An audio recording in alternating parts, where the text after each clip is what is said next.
యూకేలో భారత సంతతి ప్రజలు సురక్షితంగా ఉన్నారా? విదేశాలకు వెళ్లేవారు అక్కడ జీవించటం నిత్య నరకమవుతోంది. ఎప్పుడేం జరుగుతుందో తెలియదు.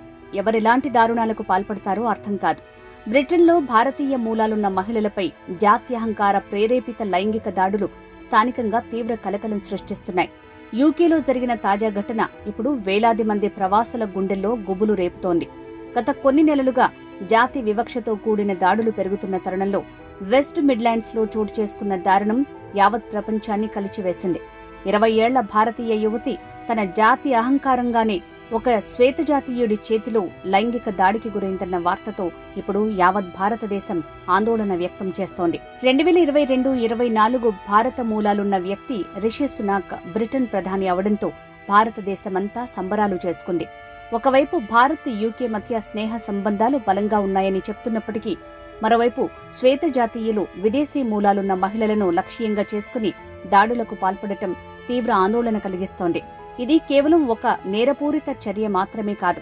పశ్చిమ దేశాల్లో పెరుగుతున్న విదేశీ వ్యతిరేకత, జాతి విద్వేషం ఎంత పరాకాష్ఠకు చేరుకున్నాయో చెప్పడానికి ఈ ఘటన నిదర్శనం.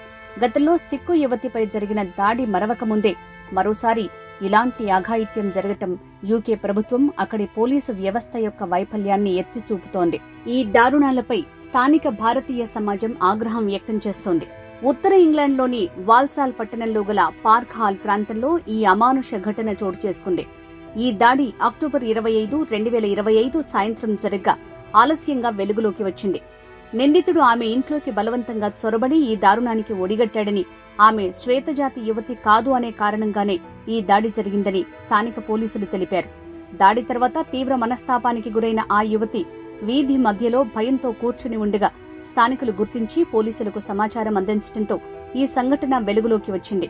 వెస్ట్ మిడ్లాండ్స్ పోలీసులు ఈ కేసును జాతి వివక్షతో కూడిన లైంగిక దాడిగా కేసు నమోదు చేసి దర్యాప్తు చేస్తున్నారు. నిందితుడు శ్వేతజాతీయుడు అని, అతడి వయస్సు 30 ఏళ్లు ఉండొచ్చని, తలపై చిన్నపాటి వెంట్రుకలు ఉన్నాయని పోలీసులు తెలిపారు. నిందితుడి ఆచూకీ కోసం పోలీసులు సీసీటీవీ ఫుటేజ్లోనే ఫుటేజ్ విడుదల చేశారు. అతడి గురించి ఏమైనా సమాచారం తెలిస్తే తనకు తెలియజేయాలని ప్రజలను కోరారు. ఈ దాడిని దర్యాప్తు చేస్తున్న డిటెక్టివ్ సూపరింటెండెంట్ రోనన్ టైరర్ మాట్లాడుతూ, ఇది ఒక యువతిపై జరిగిన అత్యంత దారుణమైన దాడి. నిందితుడిని వీలైనంత త్వరగా అరెస్టు చేయడానికి అన్ని ప్రయత్నాలు చేస్తున్నాం అని పేర్కొన్నారు. యూకేలో భారత సంతతి మహిళలపై ఇలాంటి జాత్యహంకార ప్రేరేపిత లైంగిక దాడులు జరగటం 2 నెలల్లో ఇది రెండోసారి కావటం తీవ్ర ఆందోళన కలిగిస్తోంది.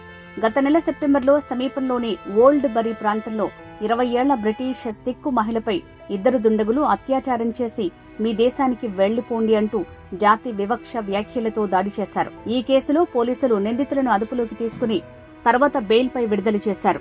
సిక్కు ఫెడరేషన్ యూకే వెల్లడించిన వివరాల ప్రకారం బాధితురాలు ఒక పంజాబీ యువతి. దుండగుడు ఆమె నివాసం ఉండే ఇంటి తలుపును బద్దలు కొట్టి లోపలికి చొరబడి మరీ ఈ అమానుషానికి పాల్పడినట్లు పేర్కొన్నారు. అంతకుముందు నెలలోనే ఓల్డ్ బరీ ప్రాంతంలో కూడా ఇదే తరహాలో ఒక సిక్కు యువతిపై లైంగిక దాడి జరిగింది. వరుసగా భారతీయ యువతులపై జరుగుతున్న ఈ దాడులను పలువురు యూకే రాజకీయ నాయకులు, పౌర హక్కుల సంఘాల నేతలు తీవ్రంగా ఖండిస్తున్నారు. మైనారిటీ వర్గాల రక్షణకు ప్రభుత్వం తక్షణ చర్యలు తీసుకోవాలని డిమాండ్ చేస్తున్నారు.